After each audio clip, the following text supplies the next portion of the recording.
aula de hoje é de História.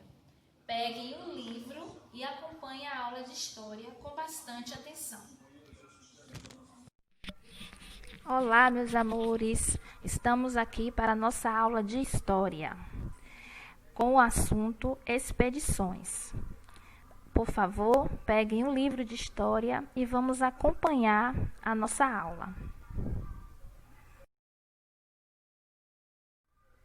Livro de História, páginas 96, 97 e 98. Expedições exploradoras, guarda-costas e colonizadoras. Durante o período pré-colonial, Portugal não demonstrou muito interesse pelo Brasil, pois, nessa época, estava ganhando muito dinheiro com o comércio dos produtos vindo do Oriente. Entretanto, com o tempo, a falta de interesse de Portugal fez com que os espanhóis, holandeses, ingleses e franceses rodassem nosso litoral, já que o fato de os portugueses terem desembarcado primeiro aqui não lhes garantia a posse das terras. O rei de Portugal, então, começou a mandar expedições para o litoral brasileiro, a fim de checar se existiam riquezas a serem exploradas e de colonizar ocupando as terras.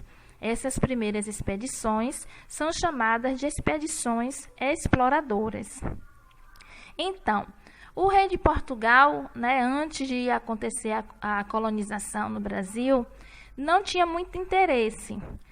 Achava que o Brasil não tinha nada assim lucrativo para eles, porque eles estavam ganhando muito dinheiro com o comércio lá no Oriente. Então, o que eles visavam muito era o dinheiro, o lucro, Só que, com esse desinteresse, de Portugal pelo Brasil, os outros países começaram a rodar o litoral. Eles não poderiam tomar posse porque o Brasil já havia sido descoberto por Portugal. Então, eles estavam rondando o litoral. O rei de Portugal ficou sabendo disso, aí começou a mandar expedições para o litoral brasileiro, para saber se realmente tinha algo interessante, riquezas que gerasse lucro, dinheiro para ele. Então, essas expedições foram chamadas de expedições exploradoras. Por que exploradoras? Porque era um grupo de pessoas, nas caravelas, como vocês estão vendo aí na imagem do slide, que ia para o litoral do Brasil explorar, investigar, procurar, riquezas para que Portugal tomasse posse e tivesse lucro com isso. A primeira expedição exploradora, realizada em 1501, foi comandada por Gaspar de Lemos e tinha o objetivo de reconhecer o litoral e descobrir riquezas. Em relação ao primeiro objetivo, tal como já constatado por Pedro Álvares Cabral, a expedição verifica e confirma que as terras descobertas não se tratavam de uma ilha. Por isso, deixaram de ser chamadas de Ilha de Veracruz e passaram a ser chamadas de Terra de Santa Cruz. Diversos acidentes geográficos também foram nomeados como Cabo de São Roque, o Cabo de Santo Agostinho, o Cabo de São Tomé e a Baía de Todos os Santos. Quanto ao segundo objetivo, essa expedição descobriu a existência do pau-brasil, madeira que viria a ser muito explorada por Portugal. Aqui embaixo tem a caravela de expedições comandadas por Gaspar de Lemos. Naquela época era chamado caravela, Hoje chamam-se de navio, de barco, mas chamava-se caravelas. Então, meus amores, na primeira expedição foi 1501, um ano depois do descobrimento do Brasil, comandada por Gaspar de Lemos. Então, o objetivo dele era reconhecer o litoral e descobrir riquezas, Ele foi para lá com esse objetivo, reconhecer a terra e descobrir riquezas, procurar, se tinha riquezas. E aí, como em relação ao primeiro objetivo, a Pedro Álvares Cabral, que foi o que descobriu o Brasil, ele percebeu que não se tratava de uma ilha, e sim de uma terra. Tanto que mudou o nome, né, de Ilha de Veracruz, passou a ser chamado Terra de Santa Cruz. E o segundo objetivo que eles tinham, né, na expedição era descobrir a existência do pau-brasil, que era uma madeira avermelhada, a qual tinha muito valor, valia muito mesmo. E começou a ser explorada por Portugal.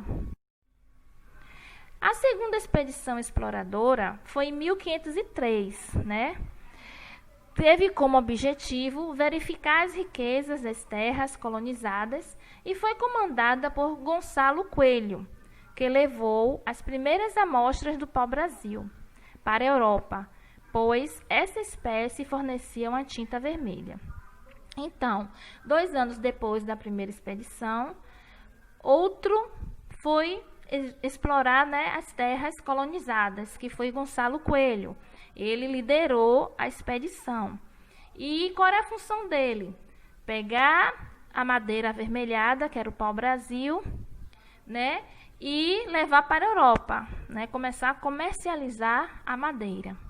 A primeira riqueza brasileira explorada por Portugal foi a madeira de pau-brasil. No começo, os indígenas trocavam essa madeira por tecidos, colares, facas, machados, canivetes, pentes, vidros, espelhos e etc. Com o tempo, outras pessoas se interessaram em comercializar com os indígenas. Então, as toras de madeira passaram a ser armazenadas em feitorias, ou seja, construções ao longo do litoral que serviam para guardá-las para que não fossem roubadas. Portugal precisava proteger as terras descobertas, então resolveu mandar expedições guarda-costas. O objetivo dessas expedições era patrulhar o litoral e aprisionar os navios franceses, evitando assim o contrabando do pau-brasil. Então, eles descobriram a primeira descoberta de riqueza no nosso Brasil foi a madeira avermelhada chamada pau-brasil, certo? Os indígenas usavam essas madeiras para fazer trocas. Na época não tinha dinheiro, os indígenas não tinham dinheiro, contato, então eles viviam de trocas. Eles trocavam as toras de madeira por coisas que eles precisassem, né? Espelhos, machados, canivetes, como foi citado aqui no livro, pentes, vidros. Isso chamava-se de escambo.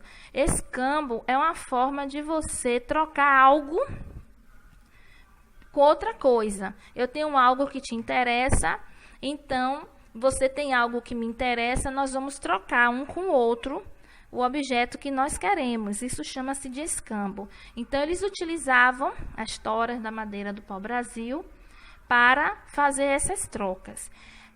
Isso foi chegando aos ouvidos de outras pessoas de outros países, né? E muitos dos espertos, né? Os índios não tinham essa sabedoria que os outros tinham, né? Os holandeses, os franceses.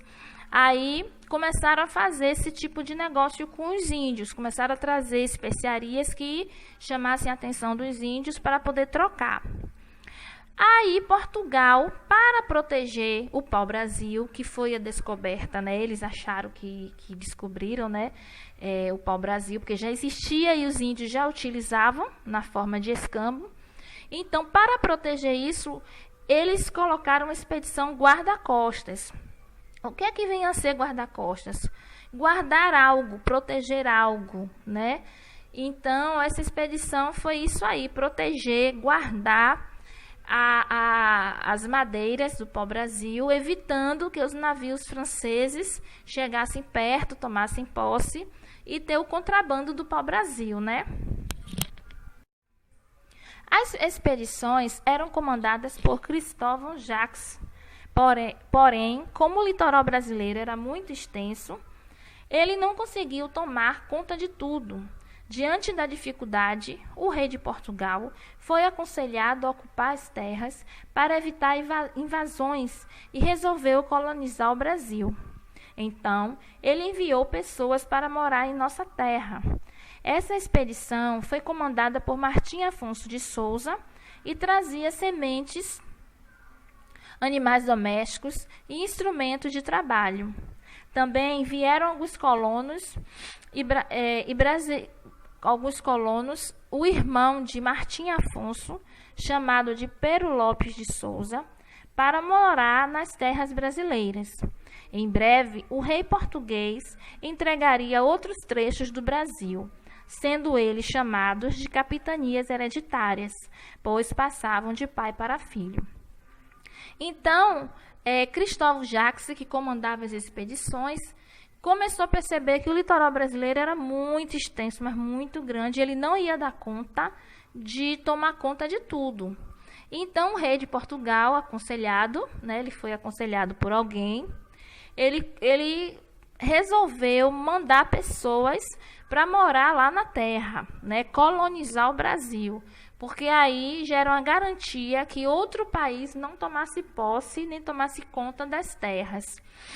Então, essa expedição foi comandada por Martim Afonso de Souza, trouxe animais, sementes, instrumentos de trabalho e começaram a colonizar o Brasil. E aí o irmão de Martim Afonso veio, esse Pero Lopes de Souza, morar nas terras brasileiras. E sobre as capitanias hereditárias, hereditário já vem falando, Você herda, passa de alguém para alguém, geralmente da própria família, de pai para filho, Como aqui vem falando. Aí vem um mapa falando sobre as expedições, Durante as expedições, Martim Afonso de Souza encontrou um pequeno povoado. No dia 22 de janeiro de 1532, ele fundou a primeira vila do Brasil, chamada de Vila de São Vicente. Aqui nós temos a imagem do mapa, São Vicente, cujo era Martim Afonso de Souza, Aí vem falando em Pernambuco também, que era Duarte Coelho. Foram duas capitanias que prosperaram. Essas duas capitanias, Donatário, de Martim Afonso de Souza, e de Pernambuco, que era de Duarte Coelho. Essas duas que prosperaram. Ok? Nossa atividade no livro de História, páginas 99 e 100.